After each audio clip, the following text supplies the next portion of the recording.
자, 일어나십시오. 예배 드리겠습니다.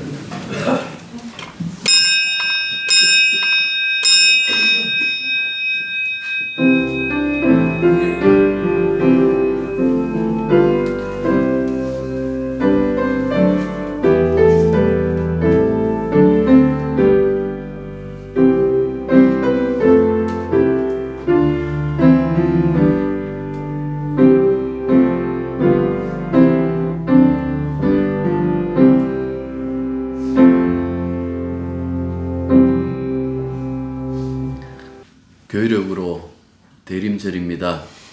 아버지, 저희들이 간절한 마음으로 다시 오실 주님을 기다리며 이 땅의 모든 모습들을 다시금 주님의 눈으로 바라봅니다. 평화가 없는 이 세상, 모든 것이 파괴되고 나빠지기만 하는 세상 속에서 진정 주님 오셔서 주님이 완전히 새롭게 하실 그 세상을 바라보면서 저희들 예배를 드릴 수 있도록 도와주시옵소서. 예배의 처음과 마지막 그 순간까지 주님 간절히 기다리는 그 마음이 있는 그 성도들의 마음 속에 성령의 은총이 가득하길 원하고, 그 은총 가운데서 저희들 예배 드리고 하나님께서 온전히 영광과 찬송 받으시는 그런 시간이 될 수 있도록 이끌어 주시옵소서. 예수님 이름으로 기도드립니다. 아멘. 자, 구약성경 이사야 61장 1절부터 3절까지 말씀입니다. 구약성경 1042페이지 다 함께 읽습니다. 주 여호와의 영이 내게 내리셨으니 이는 여호와께서 내게 기름을 부으사 가난한 자에게 아름다운 소식을 전하게 하려 하심이라. 나를 보내사 마음이 상한 자를 고치며 포로된 자의 자유를, 갇힌 자에게 노임을 선포하며 여호와의 은혜의 해와 우리 하나님의 보복의 날을 선포하여 모든 슬픈 자를 위로하되 무릇 시온에서 슬퍼하는 자에게 화관을 주어 그 죄를 대신하며 기쁨의 기름으로 그 슬픔을 대신하며 찬송의 없으로 그 근심을 대신하고 그들이 의의 나무 곧 여호와께서 심으신 그 영광을 나타낼 자라 일컬음을 받게 하려 하심이라. 아멘. 신약 성경에 가장 많은 영향력을 끼친 구약 성경이 바로 이사야서입니다. 우리가 비록 이 생생한 영적 호흡 중 짧게 한숨 정도 이렇게 경험했지만은 요 짧은 이 한숨에 메시아 왕국에 관련된 굉장히 중요한 메시지를 담고 있습니다. 오늘 본문에 나오는 그 중요한 단어 중에 하나가 해방, 그리고 자유, 희망이라는 그 단어, 그 단어들이 메시아의 통치 상황을 지금 반영하고 있는 거예요. 우리가 지난 시간에 재림이 왜 늦은가, 그 약속 성취가 늦추고 있는 그 현실로 인한 갈등과 실망을 다루었는데, 이사야는 어떻게 보면 같은 맥락 속에서 구약의 상황을 우리들에게 전하고 있는 거예요. 선지자들의 사고의 이 출발점이라 할 수 있는 이 시온이 무너지기 일보 직전이잖아요. 사람들이 여호와께 도움을 간청하며 기다리고 있으나 여전히 지체되고 있을 뿐이죠. 그러니까 하나님의 영광으로 구속되지 않는 시온의 이 불안정함은 그들의 삶에 지대한 영향을 끼칠 수밖에 없는 거예요. 여호와의 오심에 대한 어떤 기대감이 있었는데 그것이 지체되면 현실에 대한 실망, 그리고 체념, 그리고 믿음이 사라지게 되겠죠. 그렇게 되면, 이것이 사라져버리면 그 결과는 현실 속에서 늘 이 성경이 외쳤던 공평과 정의가 외면되고 붕괴될 수 없는 그 세상의 모습을 우리들에게 고스란히 이사야서는 보여주고 있는 겁니다. 이런 때에 진짜 말씀대로 살고 정의롭게 사는 이 사람들, 하나님의 뜻을 따라 성실히 사는 이런 자들은 9장 14절 보면 이렇게 얘기를 해요. 거리에 엎드러지게 되며 무슨 소리일까? 고난과 피해를 당하게 된다라는 그 말씀입니다. 세월이 하수상하면요, 믿음으로 산다라는 그 자체가 굉장히 힘들어요. 인류의 종말이 있다, 아니면 전쟁이 터졌다라고 했을 때에 그 전쟁 속에서 진짜 믿음으로 사람을 대하고 그 사람들에게 은혜를 베풀고 있는 자가 있더라면 그 믿음은 진짜 존경받아 마땅한 그 믿음이에요. 그런데 대부분의 사람들은 우선 어떻게 생각할까요? 내 살기 위하여 내부터 살고 보자라는 그 생각으로 가득 차 있게 된다라는 그 말씀입니다. 그래서 이 이사야서를 통해서 선지자는 그런 얘기를 하는 거예요. 믿음이 사라지면 공평과 정의가 무너지고 체념의 사회가 된다. 그리고는 자기 집, 자기 삶이라는 온통 자기들만 살려는 그런 생각에 분주하게 매달리게 된다는 이 부분을 가지고 얘기하는 거예요. 우리가 하나님의 백성들이 아니냐면. 피를 토하는 심정으로 주 여호와가 반드시 통치하신다. 반드시 오신다. 세상을 뒤흔들 놀라운 사건으로 임하실 것이다 라고 그렇게 선언해요. 그럼에도 불구하고 백성들은 이 부분에 대해서 믿지 않는 그 모습. 그래서 어떻게 보면 이사야 선지서가 예언서가 66장이 되잖아요.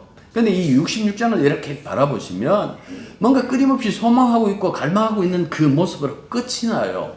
그런데 이 끝이 나고 사라질 뻔했던 이 예언이 다시 불이 지펴지고 그 불이 완전히 타버릴 수 있는 그 불로 그렇게 일으켜지는 그 순간이 바로 주님 오심으로 이루어진다라는 그 말씀이죠. 그래서 이 61장은 어떻게 보면 당대 백성들을 향한 이 선포하는 말씀이지만은 이 말씀에 위로받는 사람들은 과연 누구일까라고 생각해 보십시오.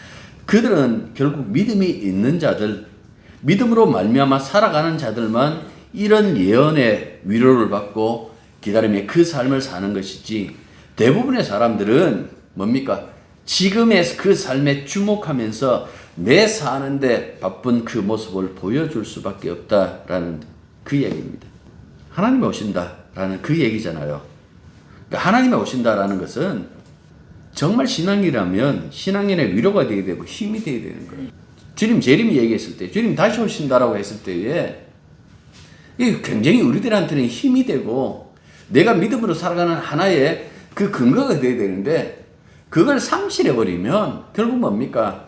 이사야가 예언했던 대로 결국 자기 삶에 매달릴 수밖에 없는 그 모습만 보여줄 수밖에 없다라는 그 얘기죠. 61장 1절을 보십시오. 보시면 주 여호와의 영이 내게 내리셨으니 이는 여호와께서 내게 기름을 부으사.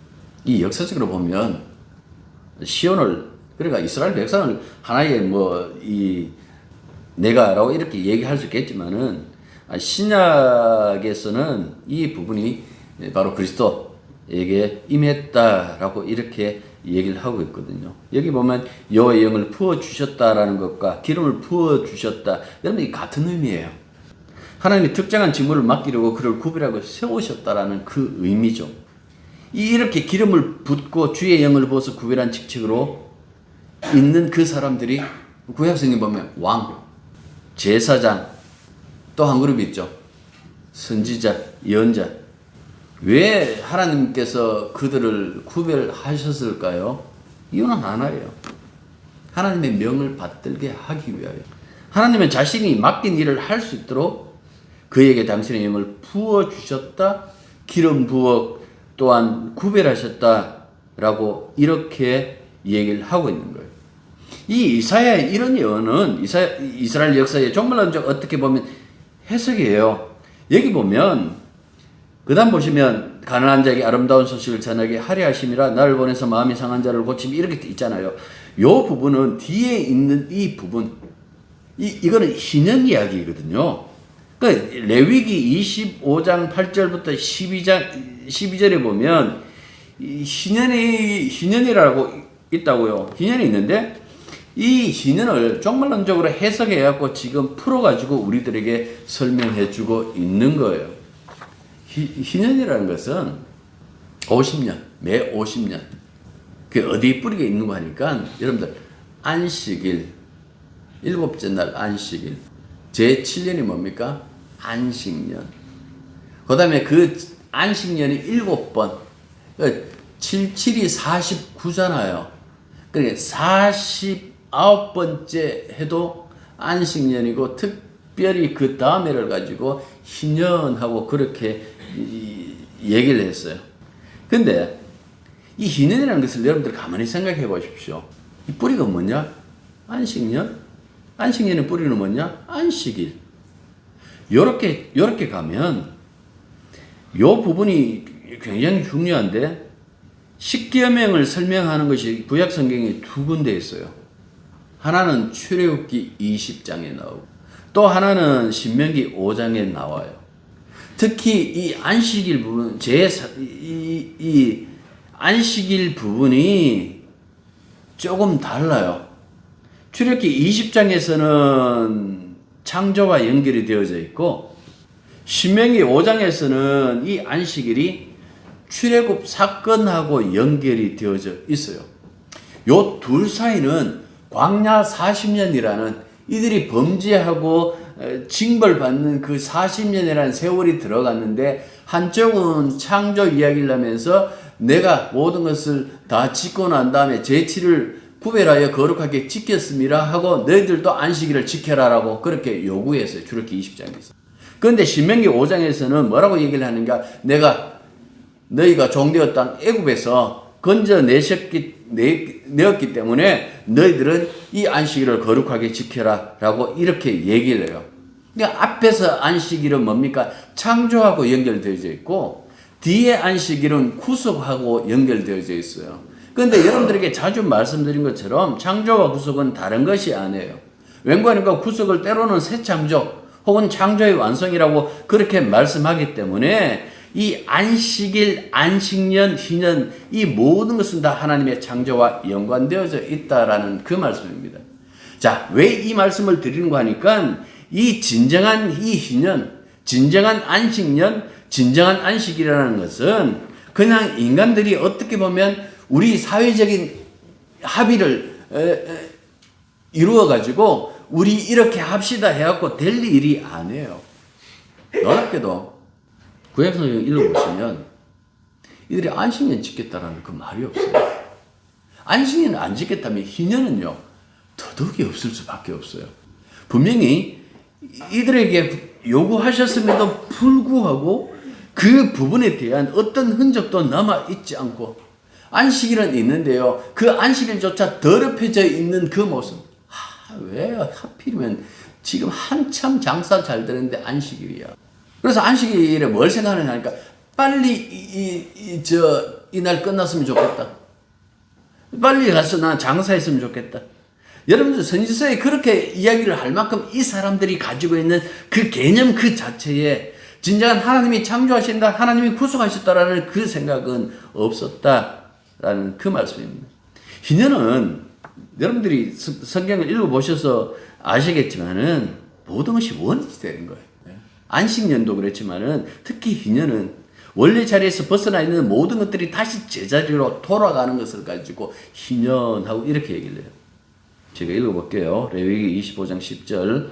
너희는 50년째 해를 거룩하게 하여 그 땅에 있는 모든 주민을 위하여 자유를 공포하라. 여기서 자유가 굉장히 중요해요. 이 해는 너희에게 희년이니 너희는 각각 자기의 소유지로 돌아가며 각각 자기의 가족에게로 돌아갈지며 라고 이렇게 얘기를 하고 있어요. 조금 전에 제가 말씀드린 것처럼 희년의 이 전통이 겨냥한 것은 이상사회 구축이 아니에요. 정말 원했던 것은 첫 창조 때 사람들이 범죄하지 않았을 때 하나님이 모든 것을 창조하시고 보시기에 심히 좋았더라 했던 그 아름다운 시절로의 복. 하나님이 정말 원했던 것은 이거예요. 하나님과 피조물의 그 관계가 평화롭고 아름다웠던 그 시절로 돌아가는 것. 이게 희년 정신이에요. 어떻게 보면 이사야 61장에 있는 이 희년은 종말의 희년을 사모하고 있죠. 새로운 왕이 등장해야 되니까. 그러니까 이런 모습으로 이렇게 본다라면 그 다음에 자 다시 61장 보십시오. 그 중간쯤부터 보십시오. 가난한 자에게 아름다운 소식을 전하고 마음이 상한 자, 마음이 상했다라는 것은 산산이 조각났다라는 뜻이에요. 부서졌다라는 그 말씀이에요. 마음이 상한 자를 고치고 포로된 자에게 자유를, 갇힌 자에게 노임을 선포하라라고 이렇게 얘기를 하고.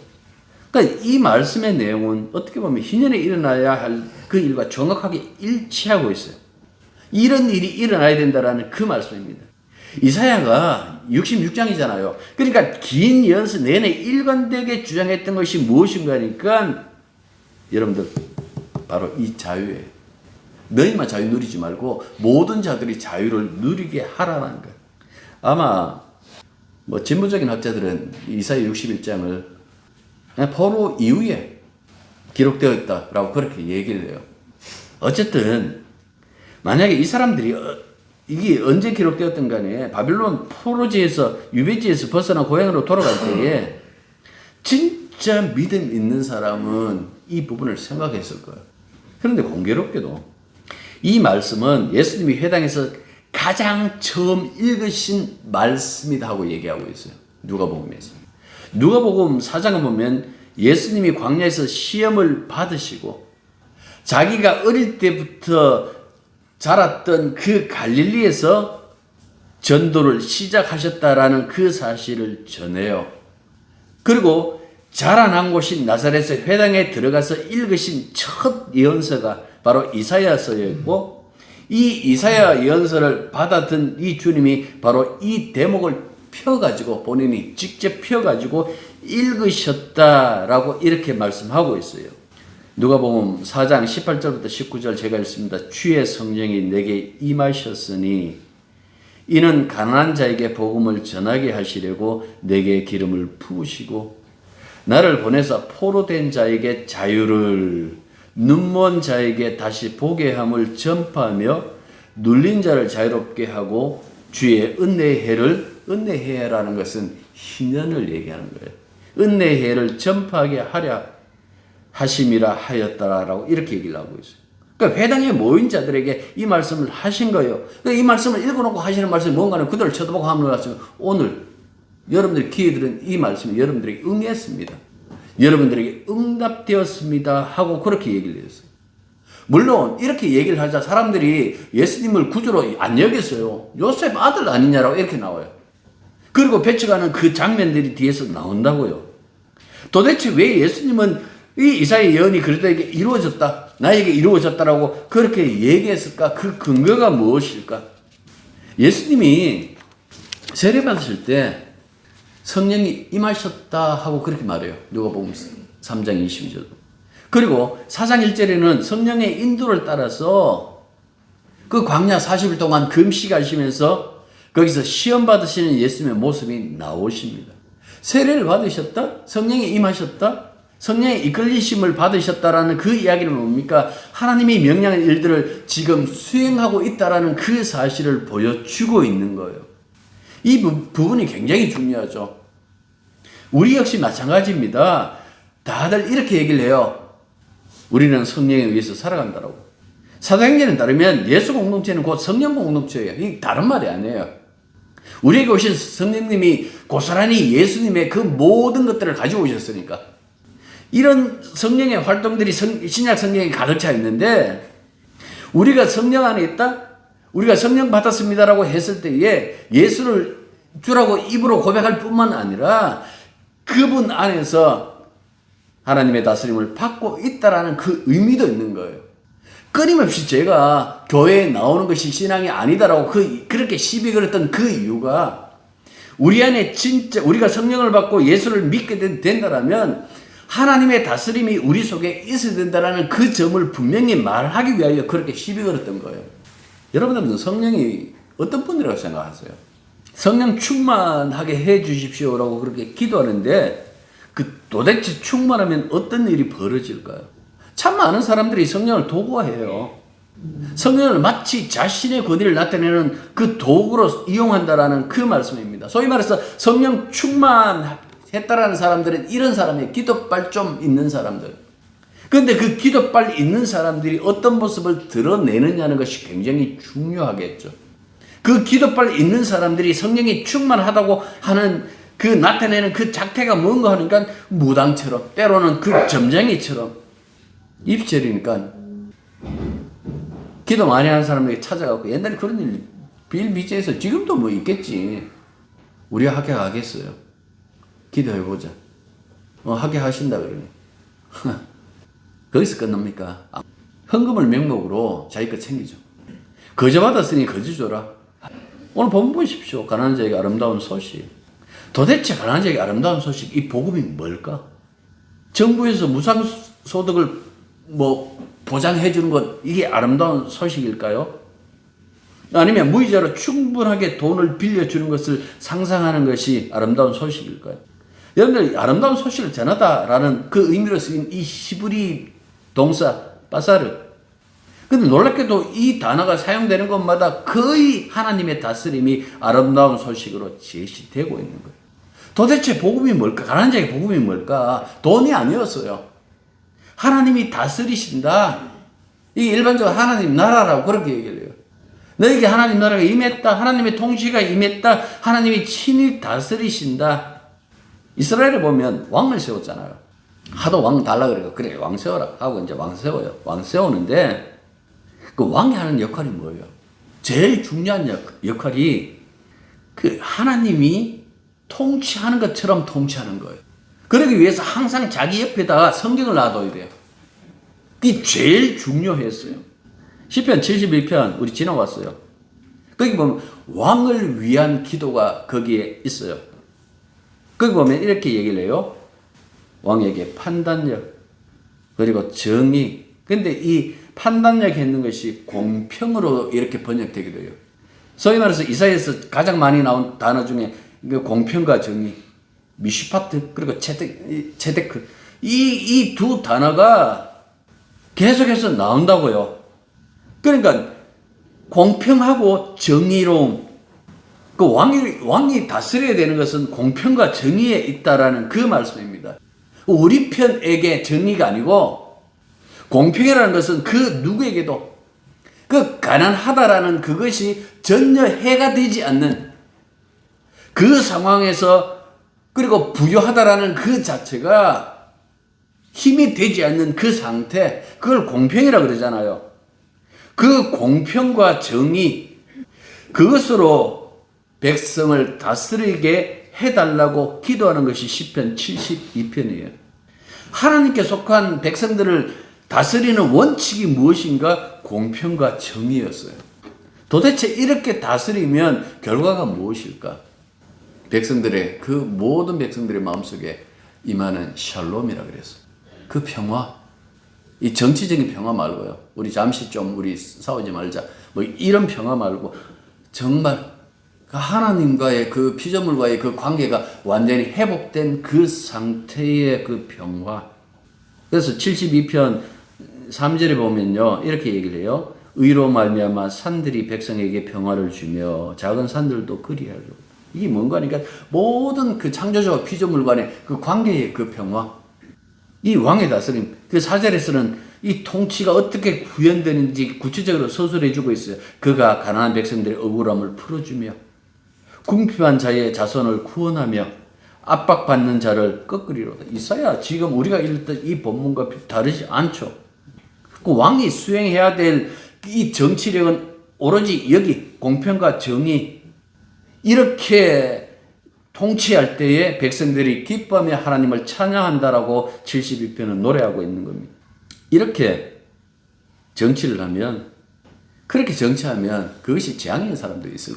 탐욕스럽게 다른 사람의 등쳐 먹었던 그 사람들은 그렇게 통치하면 그것은 재앙의 날이겠죠. 그리고 여기서도 보면 그 얘기를 하죠. 은혜의 해, 보복의 날 하면서 2절에 보면 61장 2절에 보면 그렇게 나오잖아요. 그래서 아름다운 소식이라고 이렇게 얘기를 했어요. 하나님께서 우리를 통치하십니다. 재물 아니에요. 부귀영화도 아니에요. 하나님이 우리를 친히 통치하신다. 이게 복된 소식이고 아름다운 소식이다라는 그 말씀입니다. 누가복음 6장에 보면 이 마태복음 5장에 있는 그 팔복처럼 팔복이 나와요. 이렇게 이야기한다고요. 너희 가난한 자는 복이 있나니 하나님 나라가 너희 것이며. 이걸 복으로 얘기해야 되는데, 그 하나님의 그 가난한 자의 그 복이 뭐라 그럽니까? 하나님 나라. 하나님 나라가 뭐예요? 하나님 통치. 이게 복이 돼야 되는데, 여러분들 이걸 복이라고 생각하지 않으면 남는 것은 육체의 욕망밖에 없어요. 앞서도 우리가 성령 받은 얘기했잖아요. 오순절 성령강림이 교회에 임한 것은 그리스도를 따르라고, 그의 통치를 받으라고, 그와 동일한 그 생각을 가지고 그렇게 살라고 그렇게 성령이 임했단 말이에요. 그런데 지금 현재 우리 교회들이 추구하고 있는 것이 과연 주님의 그 생각과 같은가? 라고 했을 때 전혀 달라. 현재 수많은 교회들이 가지고 있는 그 생각들은 주님을 시험했던 악마가 가지고 있던 그 생각과 일치해요. 진짜 성령이 임한 교회라면 이사야 60장에 나타나는 이 하나님 나라의 그 방향을 따라가는 것. 자, 우리 1절인데 6절 한번 보십시오. 이사야 61장 6절 한번 보십시오. 오직 너희는 여호와의 제사장이라 일컬음을 받을 것이라 사람들이 너희를 우리 하나님의 봉사자라 할 것이며 라고 이렇게 얘기를 해요. 교회의 등장은 이것 때문이에요. 그런데 교회 지금 어떻게 해요? 욕하잖아요, 사람들이. 교회만 욕합니까? 하나님을 욕해요. 교회가 등장한 것은 바로 이 일 때문인데 사람들은 영 엉뚱한 데 빠져 있는 거예요. 자, 베드로가 얘기했던 거 제가 한번 읽어볼게요. 그러나 너희는 택하신 족속이요, 왕 같은 제사장들이요. 누가요? 교회가, 성도가. 거룩한 나라요, 그의 소유가 된 백성이니 이는 너희를 어두운 데서 불러서 그의 기이한 빛에, 우리 아들내미 이름이 여기서 나왔어요, 들어가게 하신 이의 아름다운 덕을 선포하게 하려 하심이라. 너희가 전에는 백성이 아니더니 이제는 하나님의 백성이에요. 전에는 긍휼을 얻지 못하였더니 이제는 긍휼을 얻은 자니라. 사랑하는 자들아, 거류민 하는 거는요, 쉽게 말하면 이거예요. 가자 지구에서 쫓겨나갖고 지금 이집트로 들어가고 싶은데 이집트에서 딱 막고 있어. 이것도 어디 갈 데도 없는 어떤 그 상태에 있는 사람들, 그 다음에 또 나그네, 정착하지 않는 그 모습을 우리들에게 얘기해 주고 있는 거예요. 너희를 권하노니 영혼을 거슬려 싸우는 육체의 정욕을 저어라. 너희가 이방인 중에서 행실을 선하게 가져 너희를 악행한다고 비방한 저들로 하여금 너희 선한 일을 보고 오시는 날에 하나님께 영광을 돌리게 하려 하십니다. 교회의 역할이 온전히 주님의 그 성품을 가지고 만약에 살아가고 있다라면 그들이 욕하다가도 그 교회의 선한 모습을 보고 결국 뭡니까? 야, 저거는 우리가 욕할 게 아닌 것 같아. 그 얘기하고 있는 거예요. 61장 11절 보십시오.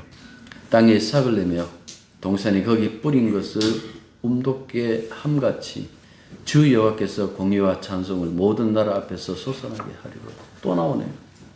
공의. 우리가 읽었던 이 부분과 11절의 이 말씀이 맥을 같이 하고 있어요. 여러분들 61장을 자세히 읽어보시면 이 선지자의 예언이 분명히 이스라엘 민족의 역사 속에서 선포된 것은 사실이에요. 그런데 이스라엘 민족에게 편향적이냐? 전혀 그런 것이 없어요. 우리가 읽었던 것처럼 이거는 이스라엘 민족에게만 유의한 것이 아니라 모든 나라, 이 모든 나라에 이스라엘도 포함되겠죠. 모든 나라에 이것이 임하게 된다라고 그렇게 이사야가 외치고 있다라는 그 말씀입니다. 그렇기 때문에 정말 중요한 것은요, 교회가 주님의 마음을 가지고 이 신년 정신으로 살아갈 수 가느냐 안 가느냐라는 그 얘기예요. 특히 여기서 보면 갇힌 자에게 자유했잖아요. 도로르라는 이 히브리 말. 이 말은요, 그러니까 이 물 같은 액체 같은 게 막힘없이 그냥 쭉 흘러가는 것을 그렇게 얘기를 하고 있어요. 막히거나 커질 것이 없는 그 상태를 가지고 자유 혹은 해방하고 그렇게 얘기를 해요. 그러니까 막힐 것이 없다라는 것이 무엇일까라고 했을 때에 이 막힐 것이 없다라는 이 이야기가 46편 17절에 보면 그 희년이라는 단어가 나오는데 그 희년이라고 나오는 그 단어를 보면요. 쉐나트 하드로르라고 이렇게 돼 있어요. 쉐나트 하드로르. 이 뭐냐니까 드로르의 해. 이게 희년의 해. 희년. 연자가 그 해년자니까 희년이라는 그 뜻이에요. 그러니까 이 공동체에 정말 이 이상적인 공동체에 이 희년 사상이 견고하게 자리 잡고 있다라는 그 이야기를. 근데 특히 뭡니까? 도로르가 뭡니까? 그 희년에 선포되는 자유. 예수님이 이 얘기를 해요. 내가 너희들에게 진정한 자유를 주기 위해서 왔다. 무엇으로부터요? 사람들이 왜 배척했을까? 요셉의 아들이 아니냐? 무슨 소리 하느냐? 왜 사람들이 배척할까요? 자신들은 갇힌 것이 없다라고 생각해요. 이거는 예수님한테도 그 얘기를 해요. 우리가 언제 갇힌 적이 있느냐? 반항한다고요. 사람들은 내 육신이 안 갇혀 있으면 안 갇혔다고 생각해요. 그 왠가니까 사람들이 생각하는 그 삶이라는 것, 그리고 죽음이라는 것이 항상 자기 육체와 관련되어 있어요. 그런데 제가 언젠가 그 말씀드린 것처럼 성경에서는 그래 얘기 안 해요. 사람들이 그냥 죽지 뭐 죽으면 모든 내 그냥 다 이제 끝난다라고 생각하는데 안 그런다 그랬잖아요. 다시 살려놓고 심판하신다고 그렇게 얘기를 한다고요. 그러니까 죽으면 끝나면 괜찮은데 아니에요. 그렇게 생각한다면 삶이라는 것도 죽음이라는 것도 육체로 끝날 것이 아니다라는 그 말씀입니다. 마귀가 예수님에게 제일 먼저 했던 게 뭡니까? 돌로 빵 만들어라는 거예요. 왜 그랬을까? 마귀가 이 인간의 생각을 이용한 거예요. 인간은 자기 육체밖에 몰라. 어떻게든 살아야 되겠다는 그 생각. 그런데 예수님이 뭐라고 얘기를 하는 거니까? 사람은 빵으로 살 것이 아니라 하나님 입에서 나오는 모든 말씀으로 산다 그랬어요. 그 말씀의 뜻이 무엇인가 하니까 결국 궁극적으로 이 말씀으로 모든 세상을 다시 완성시키는데 그 말씀의 완성에 들어가지 못한 자들에 대해서는 심판받을 수밖에 없다라는 그것도 암시하고 있는 것 아닐까요? 주님이 여기서 프리덤하고 자유를 이렇게 외쳤을 때에 사람들이 생각하는 자유는 뭐? 해방. 근데 예수님은 그게 아닌 거예요.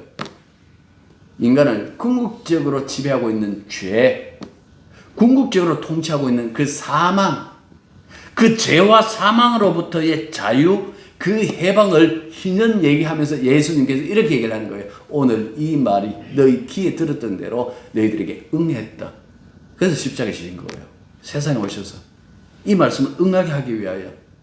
예수 믿는 우리들은 죄로부터 죽음으로부터 사실 해방된 사람들. 그래서 우리의 이 존재라는 것이 그렇다고요. 세상 사람들처럼 육체에만 국한돼서 모든 것을 향하는 그 사람들처럼 그렇게 살 이유가 없다라는 그 말씀입니다. 넓게 세상 보십시오. 그냥 예수님 오셨다. 야, 우리 축가 공연해 주자. 그냥 한 번의 추억으로 끝날 것이 아니라 왜 오셨을까? 오셔서 하신 일이 무엇일까? 그 결과는 어떻게 그 결과가 우리가 그 결과물이라면 우리가 이 땅에 남아있는 동안 왕같은 제사장으로서 우리가 또한 이 선지자 노릇해야 돼요. 광고해야 되니까 교회가 이런 자유 속에 있다는 그 사실을 무엇으로 보여줄까요? 말로만 할래요. 맨날 탐욕스럽게 살다가 입으로는 우리 용서받아서 죄 이렇게 얘기하실래요? 여러분들의 그 삶의 태도와 다른 삶의 태도가 여기에 있다. 우리의 고난이 이거예요. 세상 사람들과 똑같이 사는 것이 아닌 이게 우리들의 고난이에요. 이 고난의 끝이 영광이라는 그 사실. 여러분들 그걸 안다라면 주님이 세상에 오시고 마침내 다 해내신 그 일, 그것이 교회라면 이 교회에 속한 우리들이 진정한 자유가 무엇인지, 무엇으로부터 해방되어져야 되는지, 그 죄와 사망으로부터 해방되었다라는 그 사실을 여러분들이 믿음으로 드러내고 그것을 나타내 보여주는 그런 일에 늘 참여하는 것을 기뻐하시길 바랍니다. 기도하겠습니다. 저희들에게 참된 자유를 주기 위하여 세상에 오셨고 그 일을 마침내 해내셨습니다. 아버지 하나님, 주님의 이 사랑을 저희들 가슴 속에 심어 놓고 살아가면서 오직 자기 육신밖에 모르는 그 육신의 소욕에 매여 있는 인생들이 아니라 성령을 따라 살아갈 수 있는 그 모습들, 진정 예수님의 그 정신, 예수님의 마음씨로 살아갈 수 있는 저희들이 되게 도와주시기만 간절히 바라고 원합니다. 주님, 삶과 죽음이 영원함과 만나는 그 순간이 있다라는 그 사실을 깨닫고 주님, 그 영원한 것을 사모하면서 살아갈 수 있는 그 해안, 그 믿음이 우리 모두에게 있게 하여 주시옵소서. 예수님 이름으로 기도드립니다. 아멘. 이제는 우리 주 예수 그리스도의 은혜와 하나님 아버지의 지극한 사랑과 성령님의 교통하심과 교제하심이 진실로 성령 안에서 주님의 다 이루심을 쫓아 그분의 그 자유함이 무엇인지를 삶의 모양으로 나타내기를 기뻐하는 당신의 백성들 위해 이제부터 항상 함께 있기를 축원합니다. 아멘.